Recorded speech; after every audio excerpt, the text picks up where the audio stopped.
tetap bisa sampai kepada orang yang sudah meninggal dari amal orang yang masih hidup, terutama dari anak cucunya. Memang begini, sependek yang saya pahami, kalau itu anak cucu, itu ulama sepakat memang, nggak ada debat lah. Jenengan ngaji begini ini sudah diotomatiskan. Jenengan dapat pahala, orang tua dapat pahala. Karena wa alaisa lil insani ma sa'a. Maaf. Karena anak itu adalah hasil usaha orang tua, kata Siti Aisyah radhiyallahu anha. Anak itu hasil usaha dari siapa? Orang tua. Nah, makanya terus kemudian kita sudah diotomatiskan kalau kita ngaji begini, sudah diotomatiskan orang tua kita mendapatkan bagian apa? Pahalanya. Itu sudah diotomatiskan. Bisa dimengerti ya? Nah, walaupun di masa Nabi ketika ada sahabat yang sengaja niat atas nama orang tua tidak dilarang juga. Karena itu merupakan itu soal rasa sebenarnya, soal rasa. Sekali waktu jenengan wakaf Al-Qur'an atas nama orang tua, Nabi di masa Nabi hal-hal serupa itu tidak dipersoalkan. Kenapa? Karena itu soal rasa sebenarnya. Walaupun tanpa kita niatkan pun sudah diotomatiskan beliau mendapatkan bagian dari apa yang kita kerjakan karena kita adalah hasil usaha orang tua kita. Nah, namun demikian, andaikan seseorang itu bukan termasuk orang tuanya, tapi ada sangkut paut muamalah dengannya, itu juga bisa masuk dan insya Allah itu ulama juga masih sepakat. Contoh misalnya bukan anak kandung tapi anak didik kita, anak asuh kita, atau dia dulu pernah jadi anak angkat kita yang pernah membiayai kehidupannya, itu bisa juga. Itu seperti itu. Nah, atau nanti berkaitan dengan hubungan iman. Nah, kalau hubungan iman ini nanti erat hubungannya dengan kebaikan-kebaikan kaum muslimin yang bisa dilakukan oleh seorang muslim yang tadi pahalanya dihadiahkan untuk orang-orang yang meninggal dunia. Dengan aneka argumentasinya, walaupun saya tidak menutup mata untuk yang ini, ulama berbeda pendapat, harus saya akui. Tapi 4 madhab sepakat bisa, tidak ada masalah, asal seiman. Bisa dimengerti ya? Diskusinya panjang tentunya memang, tapi memang harus saya akui untuk yang bagian terakhir tadi itu, ulama berbeda pendapat.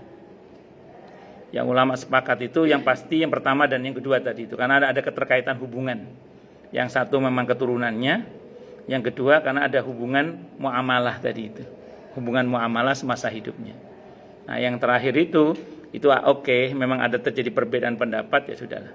Nyatanya memang ada terjadi perbedaan, tapi 4 madhab yang saya tahu sepakat sampai, tidak ada masalah. Wallahu a'lam bishawab. Jenengan terserah pilih yang mana. Tapi kalaupun jenengan sepakat tidak sampai, tolong jangan berhenti mendoakan saudara kita seiman. Itu. Saya pernah cerita nggak di sini ya? Saya itu sering kalau ngajar itu lewat satu pemakaman. Yang di pemakaman itu ada orang yang saya kesel banget sama orang itu. Tidak ada orang yang dimakamkan di pemakaman itu, saya tuh kesel banget sama orang itu. Pernah saya agak sentimen itu. Dulu belum paham ya. Ya masih muda lah. Kalau lewat situ saya nggak pernah ucap salam. Mau aku ngomong sih gak seneng. Orangnya dimakamkan di situ. Jadi saya kalau ini maaf biasalah anak muda dulu ya. Tapi setelah tua-tua ini enggak. Saya itu kalau lewat kuburan itu enggak mau ngucap salam.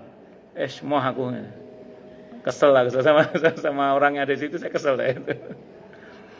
Nah, suatu saat saya mikir, bagaimana kalau saya di posisi dia? Pastinya pengen didoakan ya. Tak ngalahi sejak itu sampai sekarang saya kalau lewat situ tetap assalamualaikum ya ahlad diyar.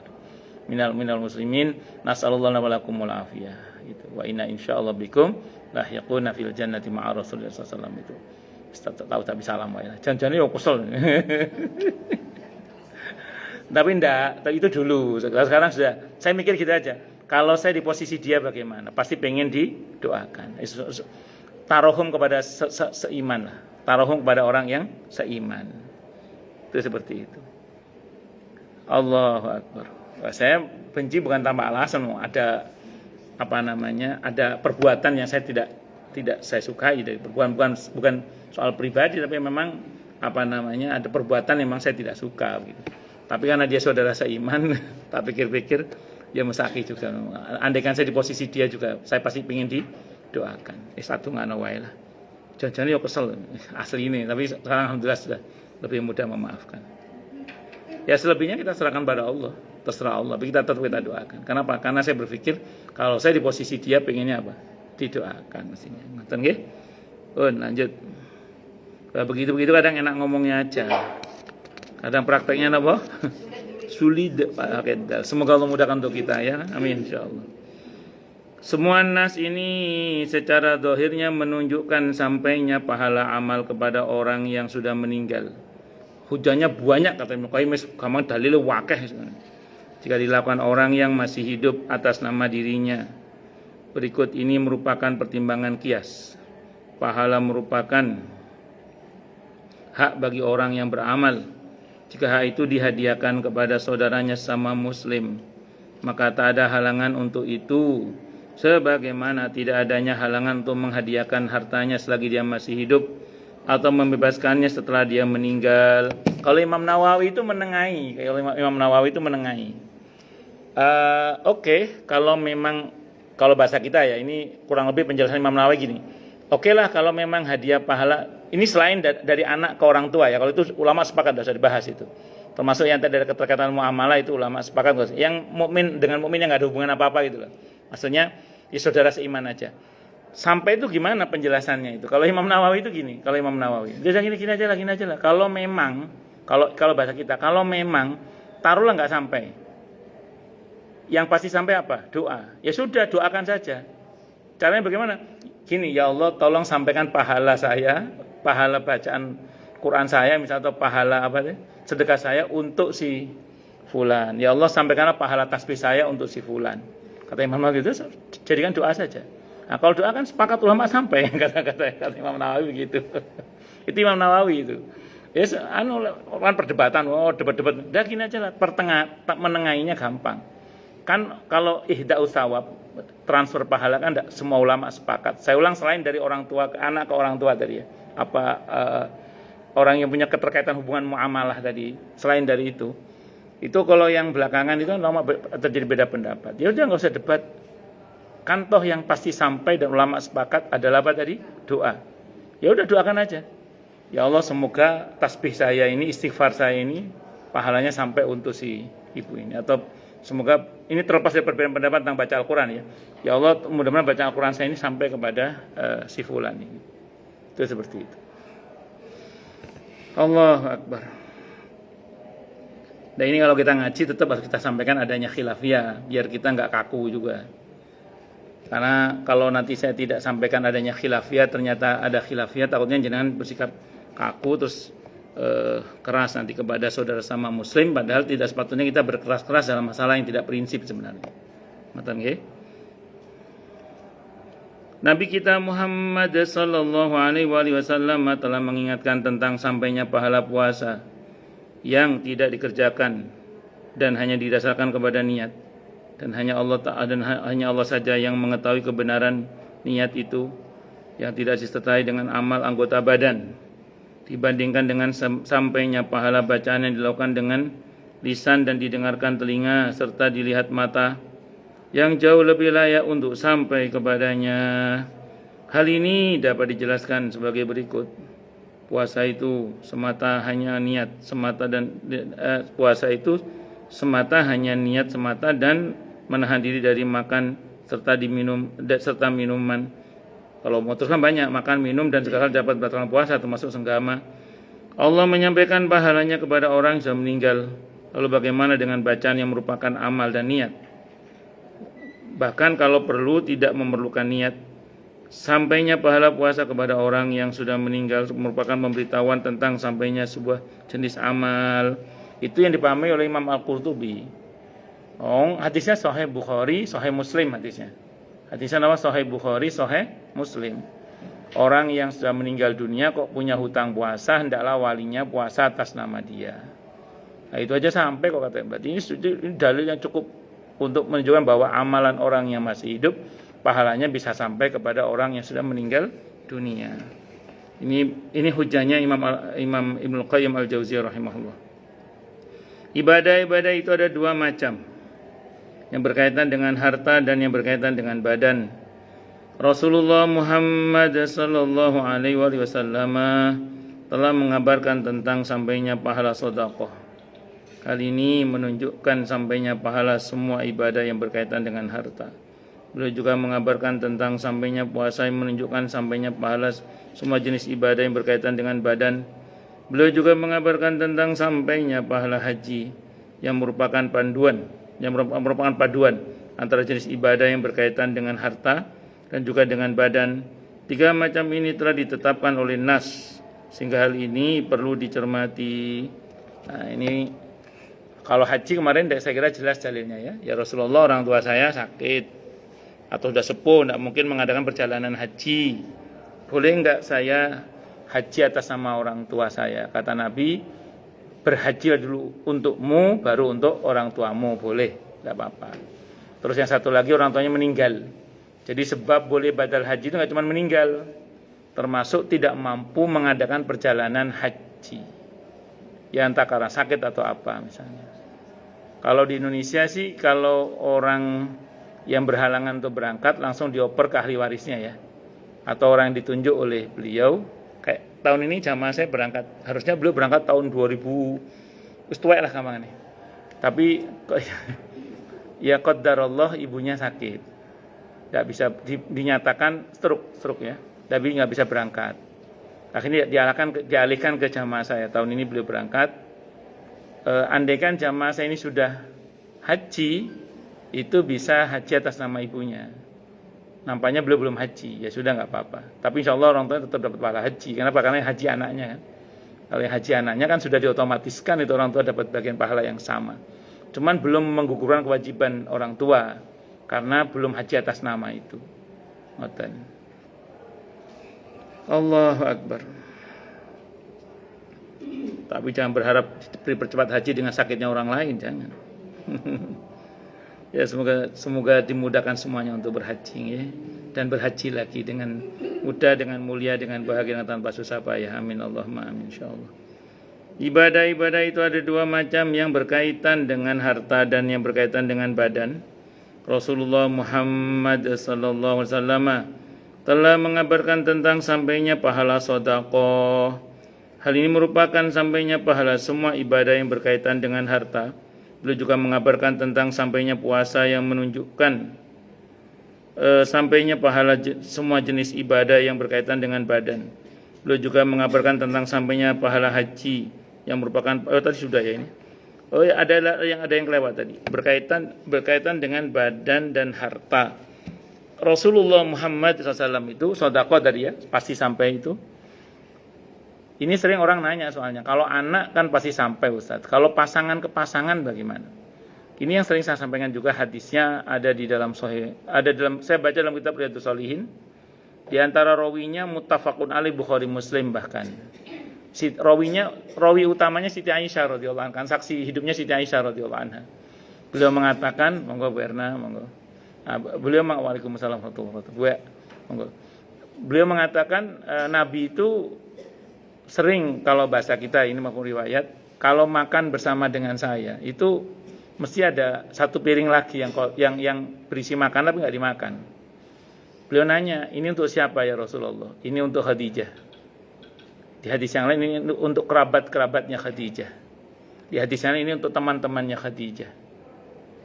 Bahkan Siti Aisyah, yang ini versi muttafaqun alaih Bukhari Muslimnya, bahkan kata Siti Aisyah radhiyallahu anha, di hari di mana Siti Khadijah wafat, setiap tahunnya Nabi menyembelih kambing untuk dibagikan kepada kerabat-kerabatnya Khadijah dan kepada teman-teman dekatnya Siti Khadijah radhiyallahu anha. Ini dimasukkan dalam bab tentang berbuat baik atau berbakti kepada orang yang sudah meninggal. Itu begitu, di antara caranya. Nah itu kalau nggak bermanfaat untuk Siti Khadijah, apa Nabi melakukan? Saya ulang, kalau itu tidak bermanfaat bagi Siti Khadijah, apa Nabi melakukan? Tidak mungkin. Orang beriman yang baik imannya saja tidak akan melakukan hal yang sia-sia. Apalagi sekelas Nabi dan Rasul tidak mungkin melakukan hal yang sia-sia. Dan apalagi yang Nabi lakukan itu kalau salah pasti Allah tegur. Nabi nggak ditegur dalam masalah ini. Dan kalau itu berkaitan dengan agama itu pasti wahyu. Karena wa ma yantiqu 'anil hawa in huwa illa wahyu yuha. Nah, itu saya sering pakai dalil itu, tidak usah khawatir. Bu Reni beramal untuk Pak Joko, insya Allah sampai. Bu Kinung untuk siapa nama suami Bu? Harmani. Oh Ibu Harmani itu nama suami. Ya Ibu atau untuk Mas, manggilnya Mas apa Pap, apa Beb, Cin, manggilnya apa? Ya. Terus kalau Bu Waras itu namanya siapa? Udah lupa. Nama samanya udah lupa. Nggih. Duh, aku yo lali pisan nih, Mas. Ya, monggo. Nah, atau Bu Tuturi Handayani untuk Mas Joko misalnya gitu. Nah, itu beramal, itu tidak usah khawatir. Dalilnya itu tadi muttafaqun alaih Bukhari, Muslim. Itu bagian dari cara berbakti. Itu seperti itu. Cara berbakti kepada pasangan. Termasuk nanti kepada orang tua. Kalau orang tua udah nggak ada perdebatan. Tapi kalau ke pasangan dalilnya itu tadi. Rawinya Siti Aisyah radhiyallahu ada dalam kitab Riyadhus Shalihin itu. Hadisnya yang terakhir saya sebut tadi itu muttafaqun alaih Bukhari Muslim. Rawi utamanya Siti Aisyah radhiyallahu anha. Oh lanjut, apalagi memang duit sampean dari suami misalnya. Apalagi gitu maksud saya. Artinya dari hasil usaha suami. Oh lanjut. Sementara orang-orang yang tidak setuju tentang sampainya semua jenis pahala ini kepada orang yang sudah meninggal berujar dengan firman Allah Ta'ala, ini kata Ibnu Qayyim ya, di surah An-Najm itu tadi ayatnya ya, An-Najm ayat berapa tadi? 39. Wah, lebih tepatnya digabung dari ayat 38 harusnya, cuman mereka hanya ngutip 39 saja. Wa alaysa lil insani illa ma sa'a, dan bahwa manusia atau seseorang manusia itu tidak memperoleh selain apa yang telah diusahakannya. Terus di surah Yasin ayat 54 yang artinya maka pada hari ini seseorang tidak akan dirugikan sedikit pun dan kalian tidak dibalasi kecuali dengan apa yang telah kalian kerjakan. Terus di surah Al-Baqarah 286 yang artinya ia mendapatkan pahala dari kebajikan yang diusahakannya dan dia mendapatkan siksa dari kejahatan yang dilakukannya. Telah diriwayatkan dari Nabi kita Muhammad sallallahu alaihi wasallam tentang amal yang terputus dari anak Adam kecuali 3 perkara: sedekah jariyah, ilmu yang bermanfaat, dan anak soleh yang mendoakannya. Beliau mengabarkan bahwa manfaat yang dia dapatkan ialah sebab yang dia lakukan semasa hidup. Jika tidak maka terputus darinya. Begitu pula hadis Abu Hurairah radhiyallahu anhu bahwa yang didapatkan orang yang sudah meninggal dari amal dan kebaikan-kebaikannya sepeninggalnya ialah ilmu yang ia sebarkan. Hadis ini menunjukkan bahwa dia bisa mendapatkan manfaat dari sesuatu yang ditimbulkan semasa masih hidup.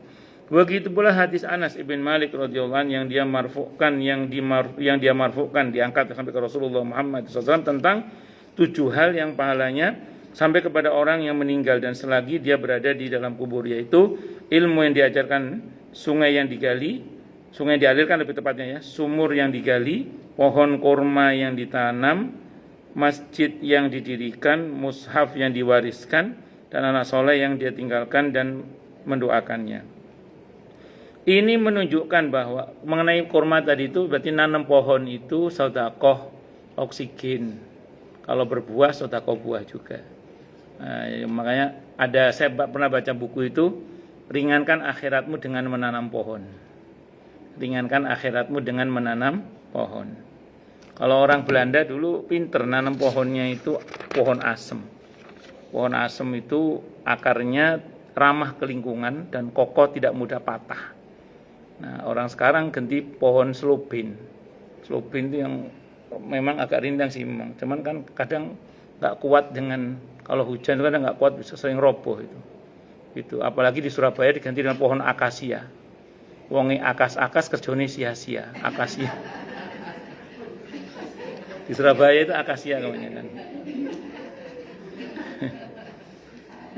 Lanjut. Yang kalau orang Belanda dulu pohon asem. Saya masih nututi dulu banyak pohon asem di pinggir-pinggir jalan. Orang Belanda dulu pohon asem. Pohon asem itu kuat-kuat. Aduh, akarnya ramah. Akarnya itu ramah, nggak ngerusak pondasi rumah, nggak apa itu. Pohon asem itu. Dan kokoh dan tidak mudah roboh. Buahnya bisa dimanfaatkan untuk sinom, buat daunnya juga bisa untuk sinom atau macam-macam. Oh, lanjut. Ini merupakan, jadi kalau nanam pohon itu sedekah oksigen itu. Ini, terus sungai adalah pohon. Selagi masih banyak pohon, masih ada sungai, insyaallah. Nah, kalau sudah pohon ditebangi, lama-lama sungainya juga nggak ada. kata dosen pertanian begitu.